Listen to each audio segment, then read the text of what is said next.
Hello, good morning, or good afternoon, or good evening, all, and a very warm welcome to you. It's my great pleasure to introduce to you Professor Mike Beck.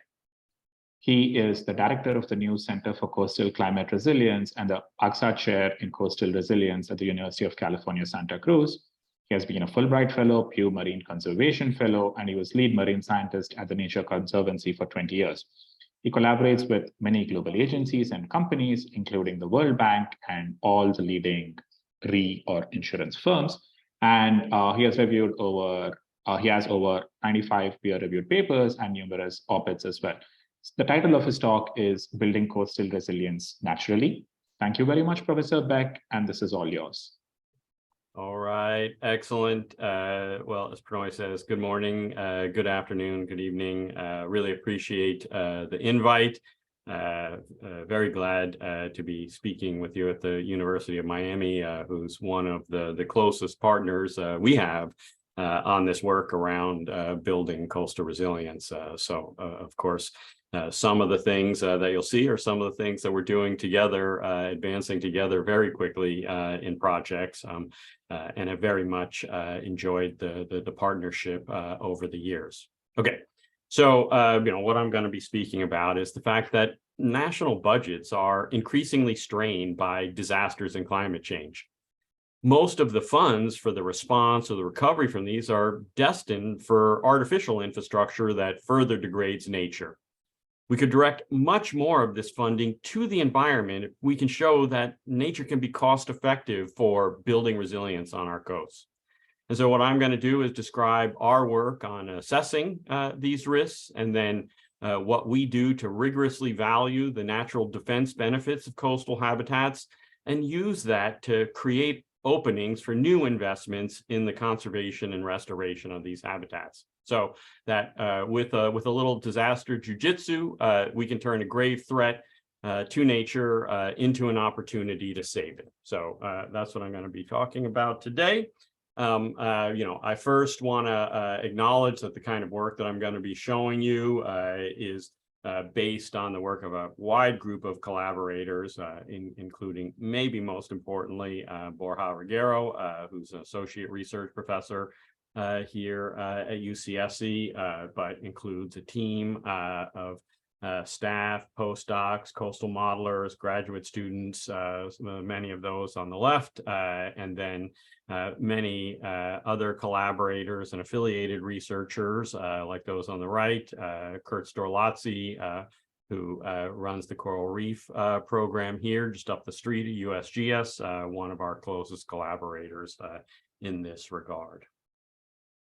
All right, I don't need to tell you in Florida that coastal hazards are real and rising. That's Michael there on the left, Sandy on the right.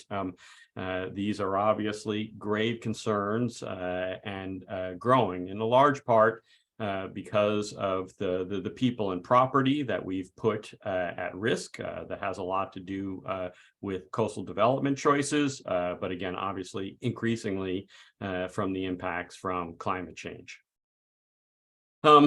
You folks have plenty of ability to view nature in flumes there at the University of Miami, but I always like to show a little model like this to give some idea of what it is that we're talking about when we're saying that nature has an ability to help reduce flooding and therefore flood risks. This is just a little mock mangrove forest. You see the waves coming in. They dampen those so that what hits shore is very little run up, as it were. And mangroves also work against surge, acting kind of as a porous dam. We'll talk a little bit more about the role of reefs and wave breaking soon. We showed, for example, quite a few years ago now that reefs are incredibly effective at breaking waves and reducing the energy that would otherwise hit shore. Many instances, on average, that was 97% wave energy reduction. I always like to tell folks, that's why if you're in Hawaii, you can be standing on the shore with a little wave lapping up while you're looking offshore and seeing, surfers on 14 or 15-foot waves. That's the reef working to protect you. And these are the same sorts of services that you can readily see if you take a squiz on Google Earth, and you can see the reef breaking waves all around the world. All right, in terms of what we do in assessing flood risk and habitat benefits, I'm not going to go through all of the detailed engineering models and the like, hydrodynamic models. I will say that there's a suite of models that you use to assess offshore wave and water dynamics. Then you look at how they get modified near shore, what happens as those waves and water levels come over habitat, what that looks like in terms of flooding, and then what that looks like in terms of flooding both with and without the habitat. And then we do the socioeconomics to assess those consequences. So this is the kind of work that we do in general. And then to give you some idea of the kind of scale of mapping that we have, that we get globally, both locally and globally, showing an example from Grand Bahama Island here. And so what we're looking at is a 1 in 10 year flooding event. The flooding that would happen at present, in essence, that is the flooding with mangroves in blue. And then if you don't have mangroves, the flooding that would occur in red. And then to basically assess the consequences, you by and large are adding up the people and property under these red areas. And those are the folks who are benefiting from keeping mangroves in place now. And of course, we don't just do this for the 1 in 10 year event, we do it for the 1 in 25, 1 in 50, 100-year event, so that ultimately you can identify the annual expected benefits, not only here in Grand Bahama, but for example, for all mangroves all around the world. And so this is work that we published in 2020, assessing the annual expected benefits provided by mangroves. And you can see the hot spots where they're providing really significant benefits. We're, for a global level analysis, we're summing these up, even though ultimately we get down to flood maps 100 by 100 meters.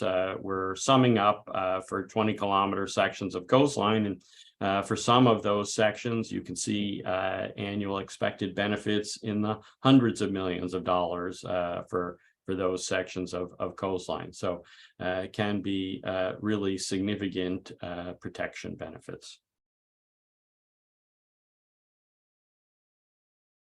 We've done the same sort of work for coral reefs a couple years before.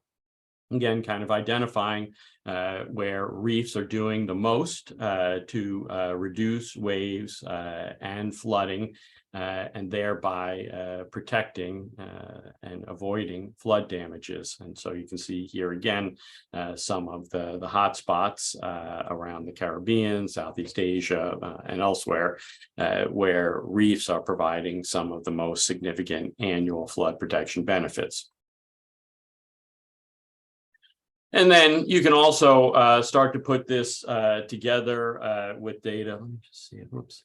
Data with information on the costs of restoration, so that you can do return on investment style analyses or get some idea of benefit to cost ratios for mangroves.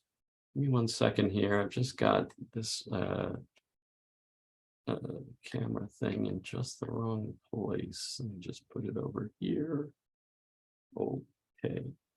All right. So you can see, in this case, we looked across Florida and the Caribbean for restoration costs for mangroves. Generally, costs in Florida were at least twice those in the Caribbean. So we assume something kind of close to $50,000 per hectare in Florida, about $25,000 per hectare around the Caribbean. And so then you can look at benefit to cost ratios. assuming that the restoration of mangroves is considered, just like you would consider a seawall or something else, as an infrastructure asset. And we're trying to get habitats identified as national natural infrastructure assets. So you would look at them for what are the protections that they're providing, for example, over a 30-year time period.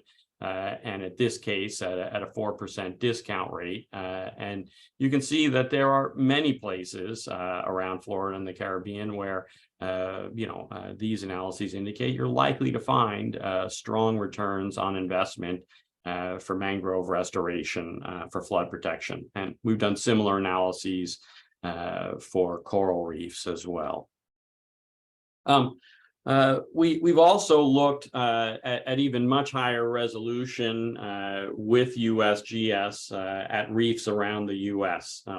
And you can find this in our Nature Sustainability publication in 2021. But one of the things that we did was to really be able to help visualize where these reefs were providing some of the most significant benefits. So we worked with a graphic artist to identify and highlight what we call $1 million reefs around the US, and this is $1 million reefs of Oahu. And you can see, in these highlighted areas where reefs are providing more than $1 million annually in damage reduction per kilometer. And you can also see in red what the 100-year floodplain would look like without those reefs. And so we just think that this is a kind of a very good way to visualize the benefits that we're getting from our natural infrastructure. As part of this work, following up from the 2017 hurricanes, we worked with USGS to be able to assess first, what are the consequences of losing this natural infrastructure? So reefs, just like seawalls, breakwaters, groins, and the like, can get damaged in storm events. And fortunately, NOAA assesses the damages to the reefs. And so you can see those in blue here, where there was minor to major damages to the reefs. In this case, near San Juan. And so then we assess, well, what happens to risk because of the loss of these offshore barriers? So first, if you look at the white bars here, what we're looking at are the expected damages in the 100-year floodplain. Those are before the hurricanes in white. And then we assessed, given the damages to these reefs offshore, what's the increase in risk from the loss of these natural barriers? And those are in yellow, orange, and red. And you can see the spatial variability, identify the hot spots, where really significant damage to reefs increases damages onshore, and we can quantify what those are. This is kind of one of the first instances where you're really able to show that storm-related damages to our national infrastructure really does have significant and real and quantifiable consequences onshore. So then next, we did analyses across Florida and Puerto Rico. I'm just showing the Puerto Rico results here, but maybe after I finish the talk proper, I'll just go grab an image for the Florida ones. What we then looked at was to say, well, what if we did some generalized reef restoration scenarios? And so essentially, we use an algorithm to identify some of the nearest reefs to shore and shallow waters. That's this mustard colored line. And then we ask, well, what are the expected restoration benefits. So the current risks is the total height of the bar in this case. So that's the expected damages in the 100-year floodplain. And then these restorations, which we're usually assuming something about 1.5 meters high and about 5 meters wide, you see the reductions in risk in blue.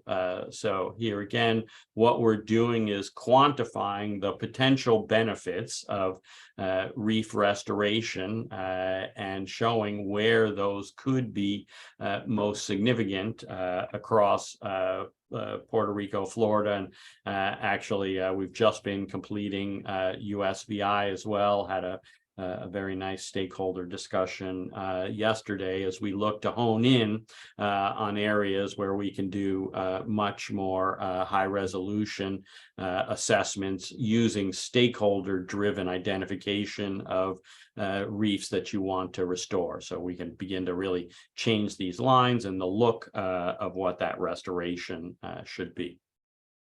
Okay, I've talked a fair bit about reefs and mangroves, but here in the center, we're also doing very similar work for marshes as well. So this is an area in San Mateo County where marshes have some of the greatest, where marsh restoration could have some of the greatest benefits in terms of both current and future flood risk reduction. If you've landed into SFO, you've probably come in over the bay from more or less the south. So if you looked out the left window there, you would see the area that we're talking about. And so you see where we've put in marsh restoration scenario in green and where that would reduce flooding there in blue. And that at present, is around almost $900,000 per hectare in terms of benefits. And with just a 0.5 meter of sea level rise and a little bit of the predicted increase in storm levels in the future, that value rises quite significantly to $9 million per hectare. So here again, able to kind of really look closely at where restoration can have some of these most significant flood protection benefits. We talk a lot about sea level rise in terms of future consequences, and maybe increasingly about storms and storm frequency. But it's also important to remember, and this is work that Borja has led, to show that in many places and on average around the world, wave energy is increasing globally. We're seeing greater winds and waves in many places, and that has the potential to have much greater consequences in the near term than even sea level rise, because that's the daily attack on our infrastructure. And it's not just changing overall wave energy. There's also changes in the direction, and we design for one direction, a primary direction in particular with our infrastructure. So the consequences of these kinds of changes, mean that things that we design for a 50 or 100-year life, given past wave energies and directions, are not going to hold up in the future. All right. So up to this point, what I've done is I've provided, hopefully a lot of perspective to you on our ability to work with partners to identify the benefits that habitats can provide. But we're very much a practical group in my team here and with our partners, and we think very much about how we can use this work to inform actions. And in terms of what we do, laid out some of our strategy, as it were, in this op-ed, which is, we need to think about including natural assets in national accounting. Fact is, it's unfortunate to say, but we won't save or manage what we don't value. We need to rethink our infrastructure investments. We're always going gray. That doesn't have to be the way that we do this, and we're putting it at much too much risk, even new building. We need to use disaster recovery funds to repair natural defenses, not just artificial ones. We need to think about how we work with the risk industry, both in their models and in developing incentives for being able to invest in natural capital. And we have opportunities to build innovative demonstration projects. Okay, so I'm going to just highlight just a little bit more here about that overall strategy, and then go into some examples about how we're doing that. And so this just lays out again that we've got the kind of key results that I've been talking about up till now in kind of 4 major sectors that we're trying to inform and influence, ultimately to redirect hundreds of billions of dollars that is going into gray solutions into more natural solutions for adaptation and conservation. Okay, so just to give you kind of some idea of this kind of work, we work very closely with the risk industry. One of our kind of first projects started in 2015 with some support from Lloyd's of London.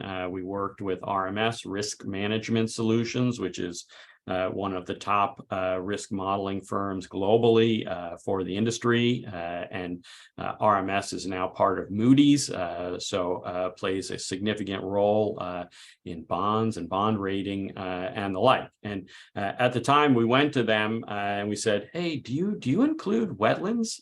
Do you include habitats in your risk models, your flood risk models? Because these are informing everybody in the industry about what the risks are." And the answer that RMS gave us at the time was, no client has ever asked us that before. So we set to work trying to assess what the benefits were in their models, not just in our models. Even though we're using much the same sorts of approaches, in many cases almost exactly the same approach, it's still a very different thing if the answer comes from industry than from seemingly a bunch of academics or NGO scientists. So we looked in particular at the role of salt marshes during Hurricane Sandy, found that, in their models, marshes had quite significant effects, reducing potential damages by some $625 million during that event alone. We could identify the hotspots where wetlands were likely playing some quite significant roles in percent risk reduction. We looked in depth at a variety of storms in just Ocean County, and we found that overall, marshes probably reduced damages by about 15% annually. And that's at the level at which you could expect premium reductions, for example, for marsh restoration instead of, say, bulkhead rebuilding on your property.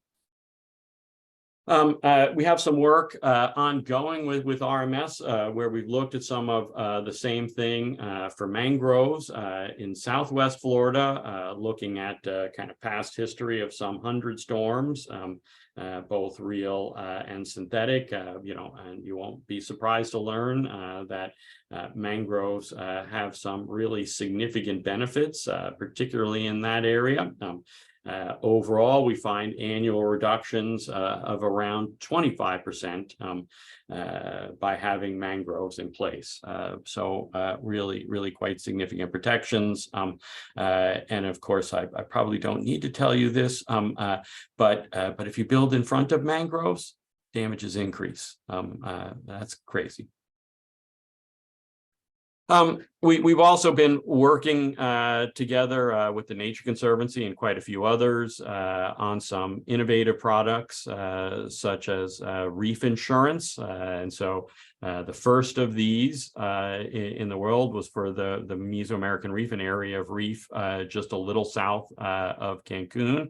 In this case, where basically we set up an insurance policy over in an area of reef such that if it was damaged by a storm, there would be a payout that allowed for quick access and mobility to be able to recover damaged corals, for example, things that might be knocked back in the lagoon that could be glued back to the reef, and then other restoration activities as well, including just removing the flotsam and jetsam from storm damage, like refrigerators that can end up on reefs. And this policy paid out in 2021 and then was renewed, has since been expanded to 4 other reefs along the Mesoamerican tract, and then recently announced for Hawaii. It was also used to help influence policy even here in California,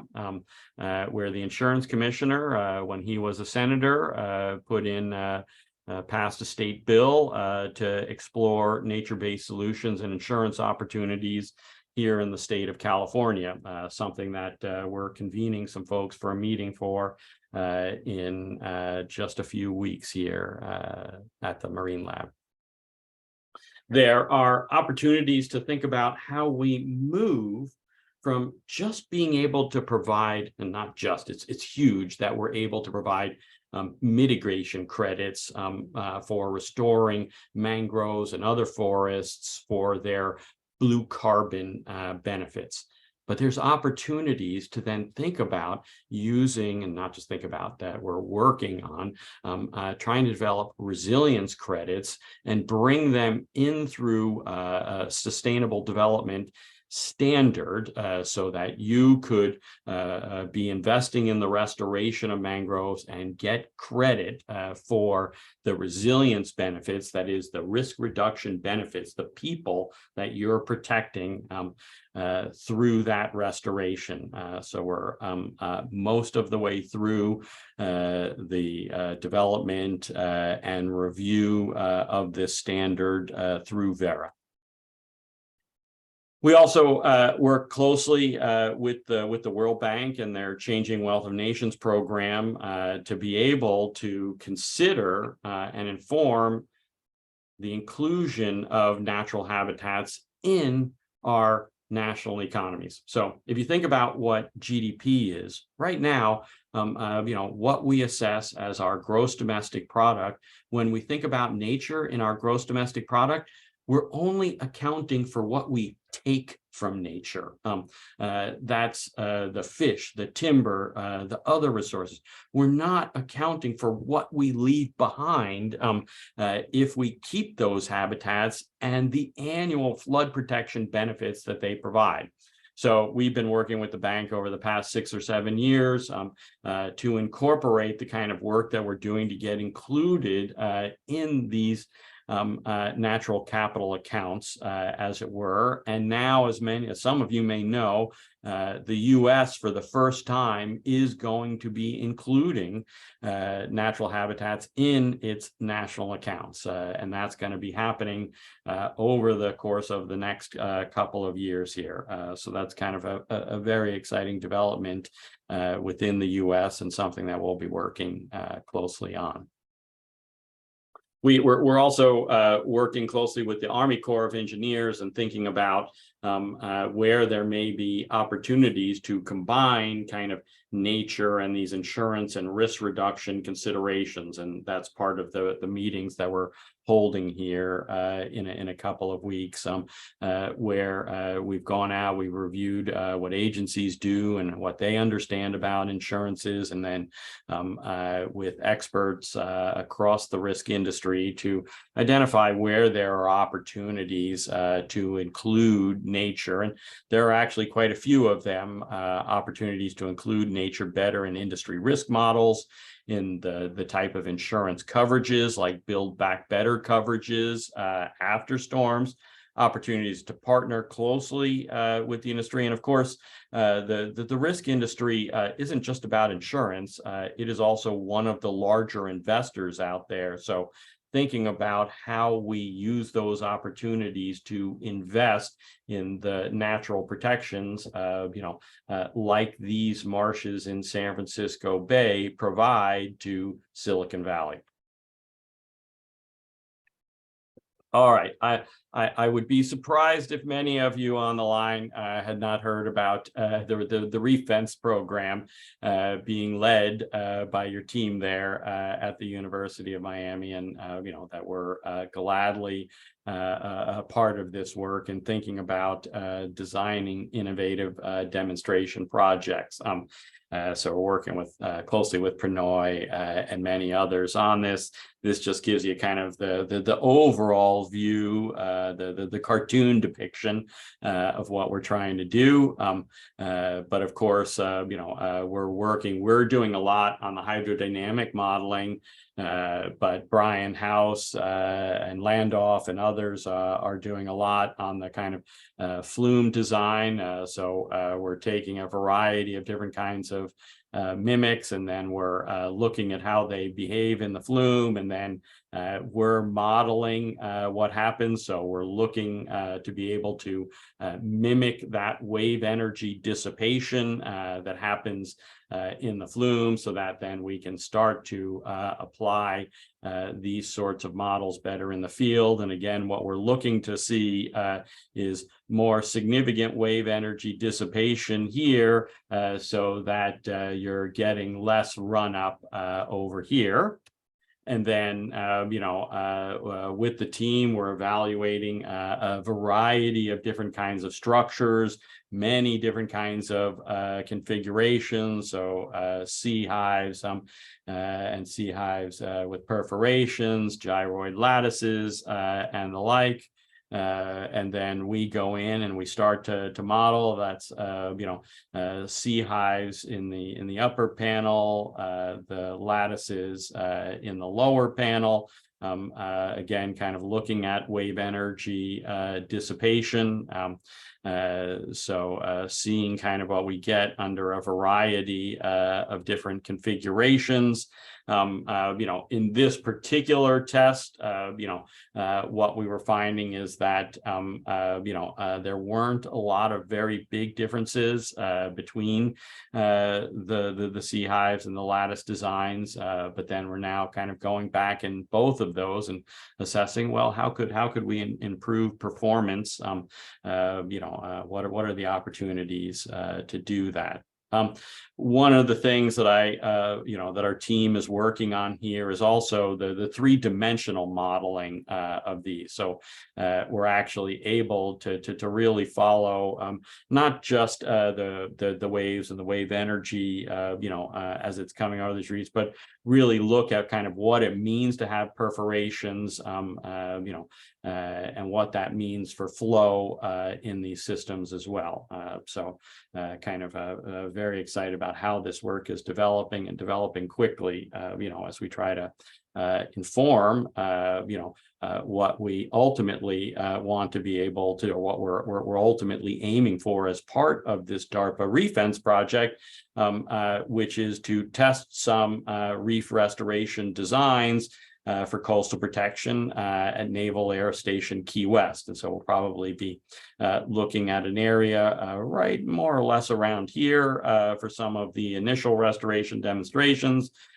We've been setting up the initial models of waves and incoming wave energy, but just to give you kind of some idea of the scale of the modeling that we're able to do, we can assess, how flow changes even around some of the existing coral heads that are out there and offshore.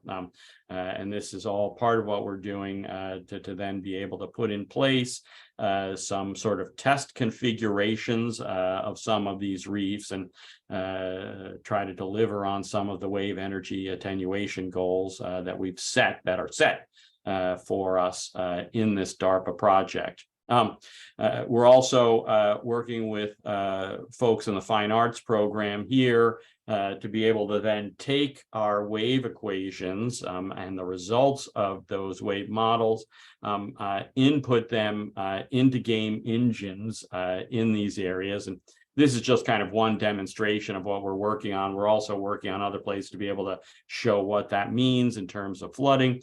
And again, to better be able to visualize these models, because otherwise they seem like black boxes, or you return just kind of like one line, kind of out of them, and that's not sufficient. I also want to talk about a new project that we have working up. So we have support from the NSF Coastlines and People program. Maya Trotz from University of South Florida leads this team, and then I co-lead with her.